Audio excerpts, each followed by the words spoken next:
Well, thank you. First of all, I'm very glad that we have President Tshisekedi with us from the beginning in this forum, and it means a lot to us in Rwanda and guests to the attendees of the forum and everyone. But to the point, I think you described it well from the start, how the problems, the tragedies of this region, whether it is Rwanda's or DRC's or generally the region, the tragedy we have seen in the many years past,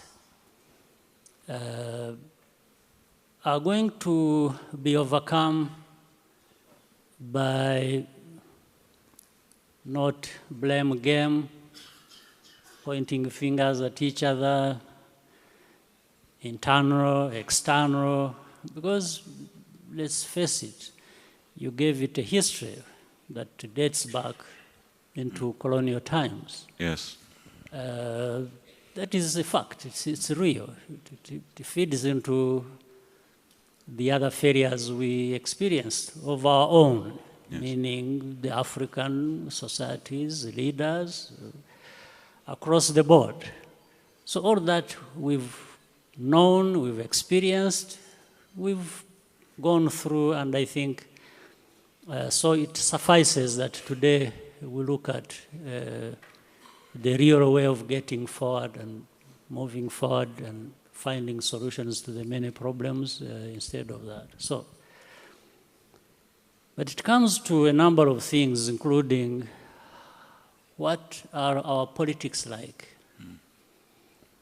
How are our people, the people of Rwanda, DRC, the region, the continent, being transformed? What is it that we can do together to actually bring about the transformation that we want, that has a meaning to our people? And we can't be thinking about that without thinking of all these kinds of root causes and the current causes of continued instability in different parts of our region, yes, whether it is DRC or my country or other countries around.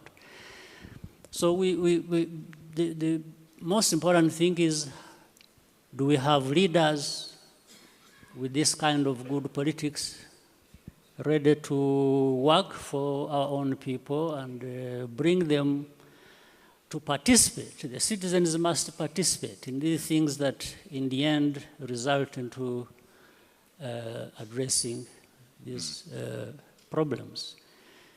We must also have leaders who are ready to cooperate, to work with each other. Because my problems in Rwanda, in many cases, end up being problems of DRC, yeah, and the people of DRC, and vice versa. So we can't address that without cooperation, without working together, without really touching on the real root causes and the real issues of the day that we have to address. And there are possibilities with us, many opportunities to be able to actually address some of the things ourselves. Yeah. There are inefficiencies, there are there is a lack of resources and many things, but we have sufficient resources within ourselves, among ourselves, to actually call upon to deal with these matters. So that is where I would begin and start the discussion from. And President Tshisekedi has come forward. As you said, the many expressions he has made, the commitments he has made to his own people and to the people in the region, we have to believe him. until we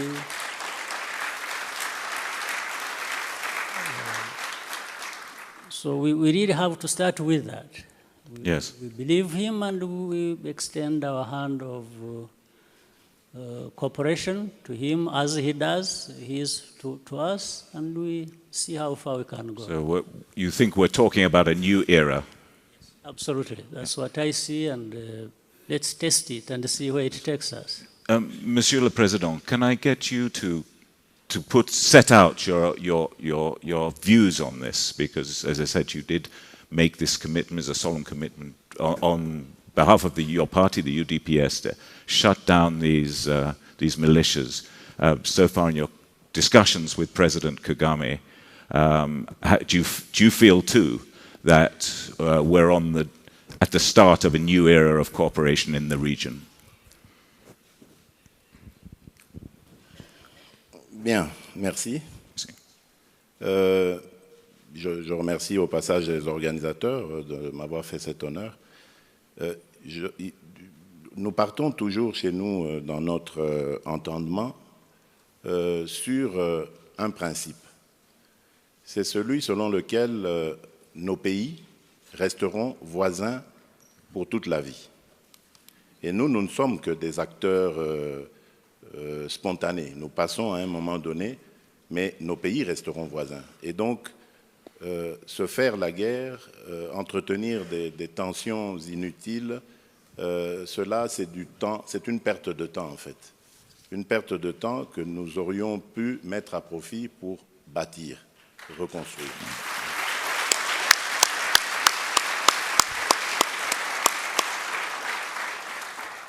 Et donc, pour cela, nous devons déjà nous parler, nous parler franchement, ce que nous avons fait, le président Kagame et moi.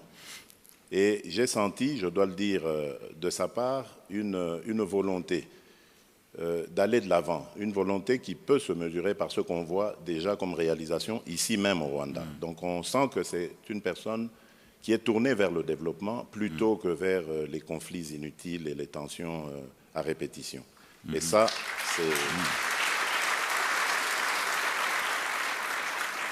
c'est exactement ce que je cherche comme partenariat. Alors, à propos des groupes armés, il y a un constat. Ce sont devenus aujourd'hui des petits groupes d'intérêts mesquins, bien sûr. Ce ne sont plus des gens qui se battent pour une idéologie ou pour une raison stratégique quelconque. Ce sont devenus... on va les appeler ainsi, mais sans vraiment qu'ils méritent cette appellation, sont devenus des hommes d'affaires, véreux, mais bon, hommes d'affaires quand même, parce que leurs petites bagarres, leurs petites actions portent plus sur de l'enrichissement personnel, du positionnement par rapport à certaines mines, etc. Donc, manifestement, c'est la situation sociale qui les a amenés dans cette... activité. Donc il faut les sortir de là, il faut un programme de démobilisation et ensuite de réinsertion dans la vie sociale, de la vie de tous les jours. Et ça, nous sommes en train d'y travailler et également même avec les partenaires au développement pour aller ensemble dans ce sens de les décourager dans cette activité et de les mettre ailleurs. C'est vrai qu'à part, à côté de ça, il y a encore quelques groupes assez inquiétants qui sont, eux, d'ordre idéologique. Je pense ici aux islamistes qui se cachent derrière cette appellation d'ADF. Ben ça, évidemment, c'est une autre histoire qui demandera la collaboration, la coopération entre nos pays respectifs. Et donc, tout cela, c'est pour amener nos pays à se tourner vers ce que nous avons en commun. Ici, je dis au passage, le lac Kivu, par exemple, nous offre une énorme potentialité de gaz que nous pouvons exploiter afin, comme énergie, évidemment, afin de booster notre industrie dans la région. Je pense au barrage de la Ruzizi, que nous pouvons faire, le Burundi, le Rwanda et la RDC, afin, évidemment, d'aller sur ce genre de choses. Et ensuite, nous pourrons diversifier notre économie parce que ces peuples vivent ensemble depuis des siècles et continueront de vivre ensemble. Donc il y a déjà plein de choses qu'ils font qui demandent à être structurées davantage. Voilà dans le sens dans lequel nous nous inscrivons pour, évidemment, ramener la paix d'une part et le développement d'autre part. Thank you. You've been in Kampala visiting President Museveni, and now you're here with us in Rwanda.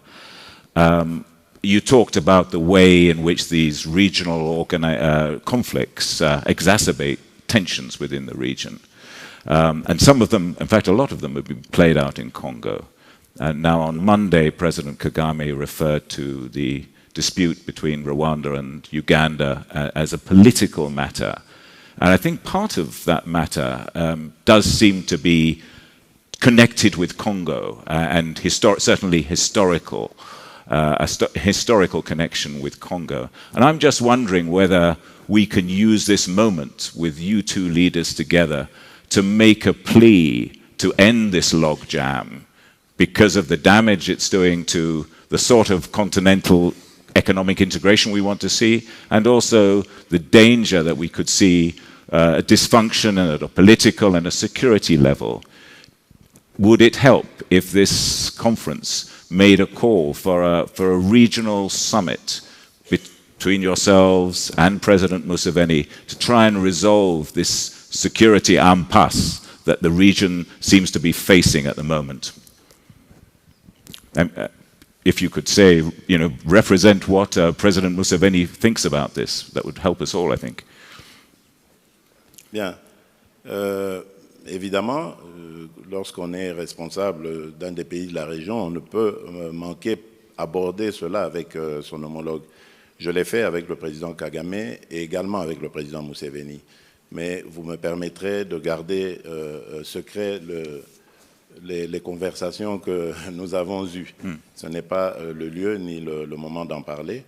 Mais je reste convaincu, pour avoir entendu les deux personnalités, que c'est un passage difficile, un moment à passer qui est difficile, mais que nous n'irons pas jusqu'à l'escalade de la violence entre nos deux pays. De toutes les façons, la RDC est là, elle offre ses bons offices pour le cas où il y a certaines difficultés que nous pourrions éventuellement aplanir. Parce que notre vision, elle est celle de construire des ponts entre nous et non des murs. Voilà. Thank you. President Kagame, can I get your views on this? Yes, my views are that if problems like these would be solved by summits, we wouldn't be having any problem at all. We have had many summits. With little progress. With little or no progress. But on the serious side, you see, we want to be serious with matters of stability, of development, and we can't achieve that without, as I said earlier on, without cooperation, without working together, without really focusing on the common interests of our countries, of our people, which we should be representing. At the same time, it's unfortunate that some of these serious matters, even efforts we all try to put in, are undermined by petty things, like, for example, if you think that you don't like President Kagame of Rwanda because you think what should happen in Rwanda is supposed to be dependent on you, on your views, on your decisions, and yet you are from outside. This is bad politics. And it characterizes some of the things we have had to deal with. And we have openly stated that it doesn't matter anybody from outside, whether you like me or you don't like me. The President Kagame is here as the president of Rwanda as a business of Rwandans. It's their business. If they want Kagame, they will have him. If they don't want him, they remove him. Doesn't matter whether... and I have told some of these friends of ours that it's actually very difficult, next to impossible, to imagine that you don't like Kagame, so you will change him and put there someone you want. It's impossible. But people don't want to hear that. So, therefore, as President Tshisekedi said, it suffices if we chose to concentrate on things that matter to us as individual countries, as well things that matter to all of us together, working together, and then put aside some of these other issues. I think it's the kind of politics that, in fact, the problem you earlier again mentioned about Rwanda and Uganda, yes, there is a small component, just in terms of happening, that brings in DRC. Yes. But the root cause of misunderstandings between two countries, Rwanda and DRC, which are supposed to be really brotherly countries.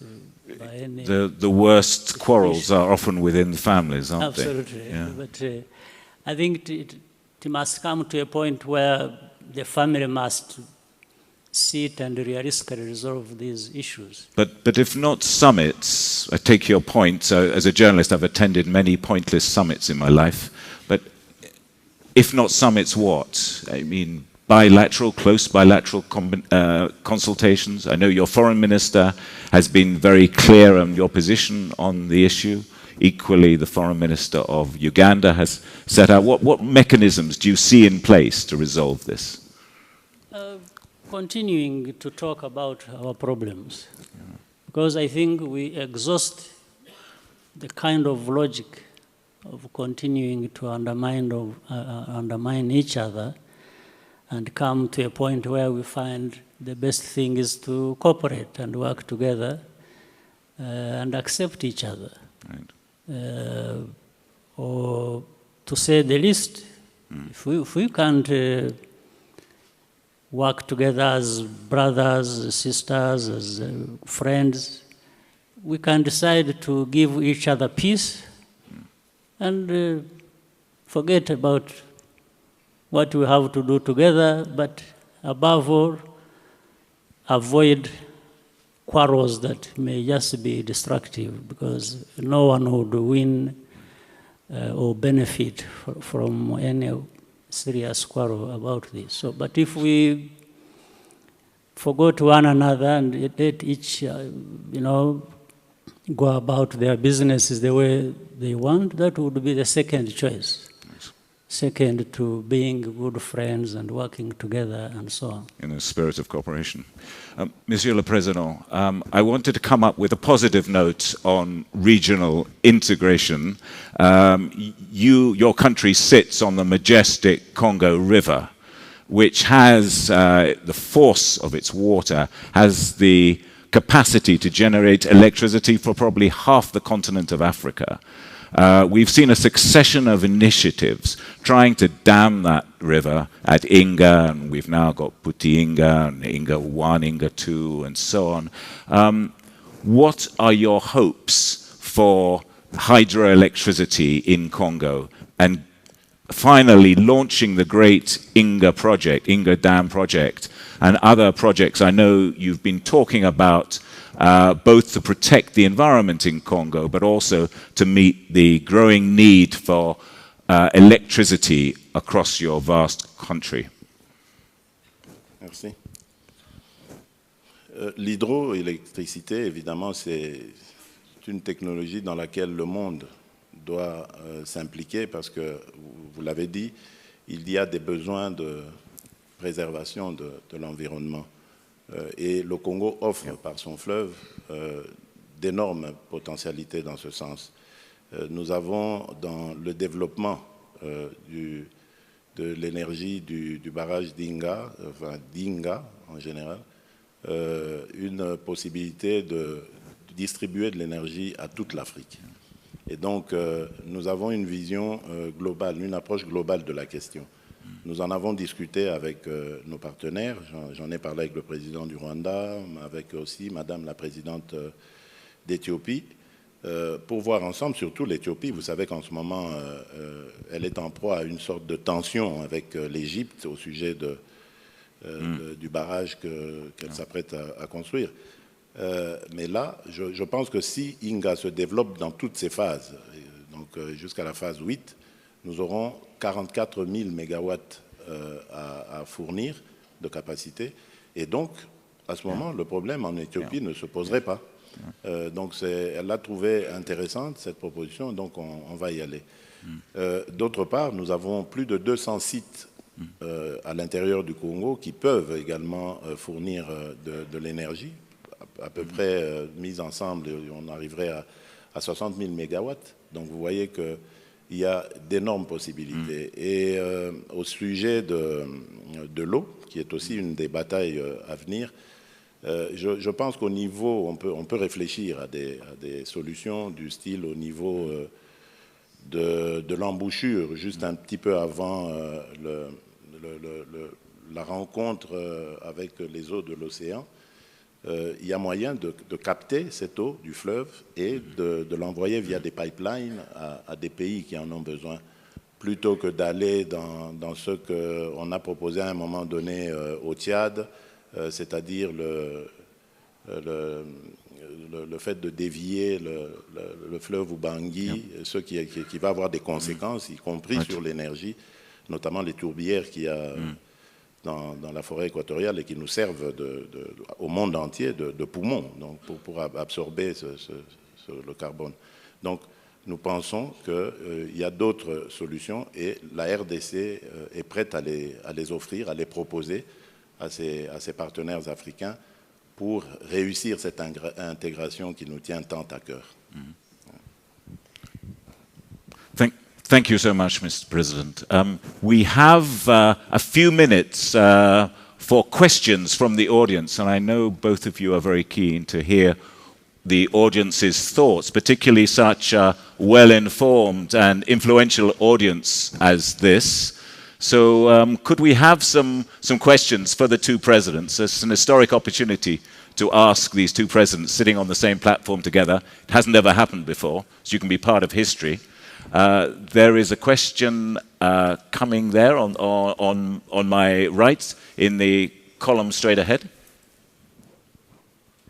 Could we have your question? Could you state where you're from and give us a brief question directed to either the president, one of the presidents, or both of them?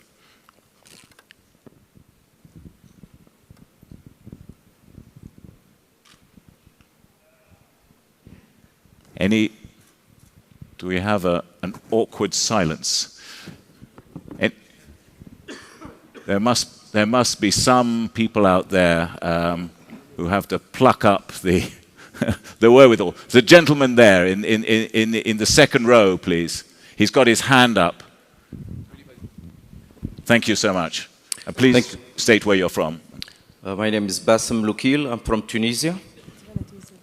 The question is regarding the regional integration. How much influence will the regional conflicts have eventually on the completion of the African Free Trade Area or Agreement, since it seems like almost all neighbors have some type of conflicts that hinder either trade or investments or movement of people. So far, I think half of the African nations have signed up for the Free Trade Agreement, and yet we keep on talking about regional conflicts, neighboring conflicts. How much will that be of a hinder to the completion of the Free Trade Agreement? Thank you. Thank you. Any other questions in this round? There's a hand up there. Yes, on my left. Please take the microphone. Thank you for giving me the microphone. I actually was about to ask the same question, and I'm asking it as a businessman. Okay. I'm not. Please, could you say where you're from? My name is Willie William, and I'm from the Democratic Republic of Congo. Thank you. And I'm asking to President Kagame that I commend for his achievement here. But yes, I know that it's a big challenge for you to try to convince the other countries to change from being countries as such, because when you look at it, Europe today is it's different presidents that are like governors of different entities and are working together. African countries, to travel from one African country to another is a big issue. We're talking about conflict, but before we even go to conflict, it's very difficult to just cross from one border to another. You have been complaining yesterday of the fact that it's a challenge to convince your colleagues. I want to know what they tell you. What is their problem? Why aren't they ready to start opening those borders? Please, thank you. Thank you. Mr. President, Yeah. clear question there. What's the problem?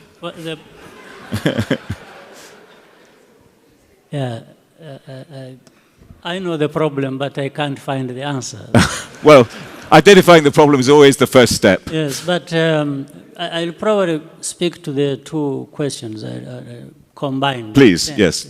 We're tight for time. Yeah. First, the conflicts inevitably affect regional integration. Yes. But one, I want to see it as having problems which we must try and address simultaneously, rather than just saying, let's address one, then we move to another. While we try to prevent or resolve conflicts that exist, we, at the same time, have to be working on integration. Yes. Because there are aspects of integration that can make progress even with the conflicts that we have. In fact, the beauty of it, well, I'm not talking about the beauty of conflict. I'm talking about the beauty of having such a multi-pronged approach. Yeah. Is that we have seen already the people of any country in our region or beyond. The African people, for them, they are ahead of their leaders in terms of understanding the importance of integration or even practicing it. Yeah. In fact, even some conflict areas, people are working together, doing business, there's trade going on, even with bullets flying over their heads. They are busy doing that. So it's a responsibility of governments, of leaders, political leaders, to make sure that this should not be the case, or it should not be normalized, that we can keep on conflicts and then okay, and say, there is integration taking place after all, so why don't we? No, I think we need to tackle both, prevent conflicts, or stop them, at the same time encourage regional integration, because that is what should be. And if you look at the African continent, in fact, I didn't say that I did not convince African leaders to the importance of regional integration. I was only referring to the difficulties where, for example, I have to, in fact, commend the African leaders who, in the first place, have been behind the thrust of seeing regional integration, of seeing the CFTA.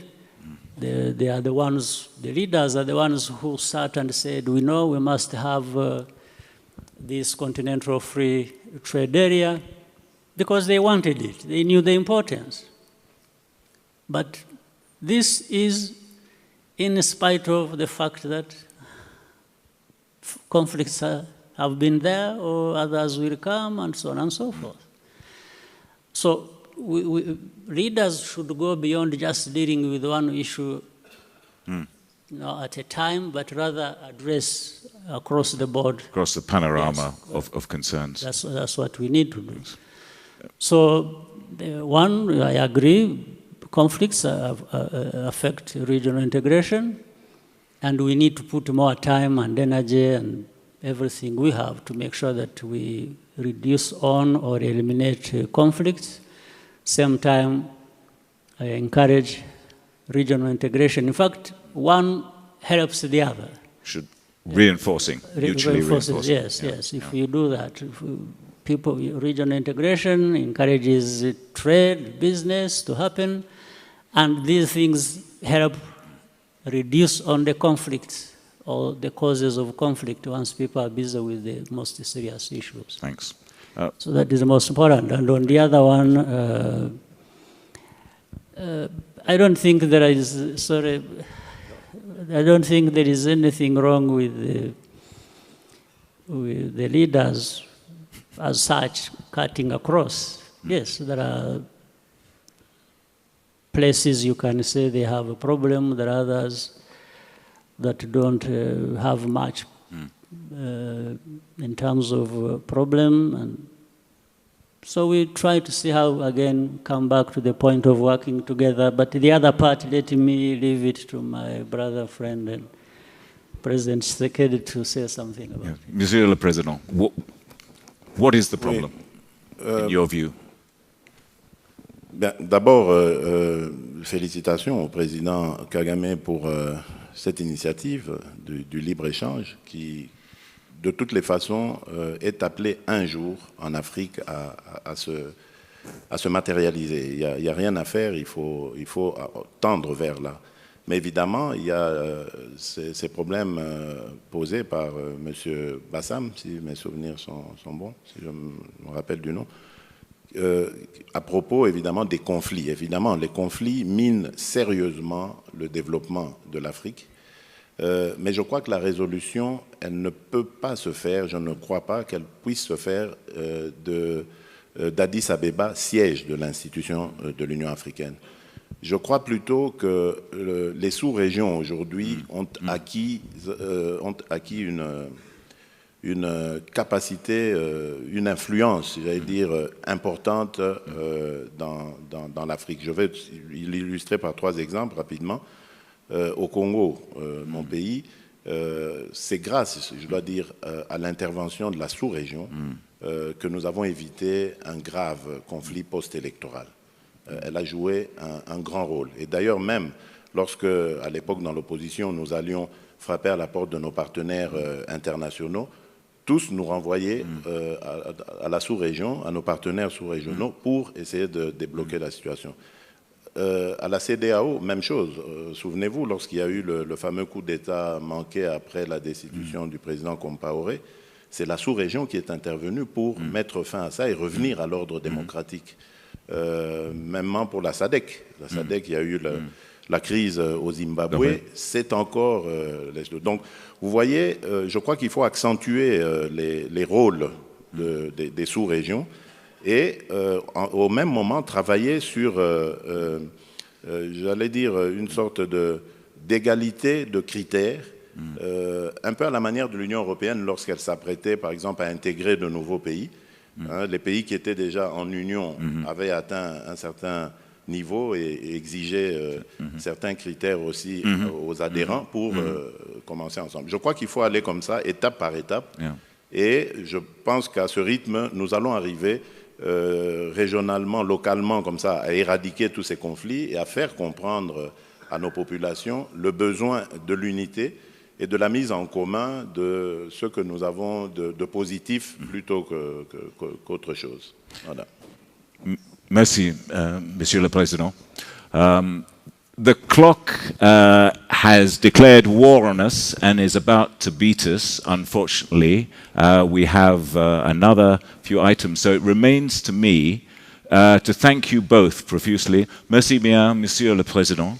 And may I wish you well on behalf of the Forum in your new work in Congo. I know you've got a very difficult few weeks ahead of you with the internal political, shall I say, negotiations. But from talking to your team, I understand that you're on top of things, and we look forward to seeing the new Congo under your leadership. Thank you so much for attending this conference. Sincere thanks. Thanks. Monsieur President.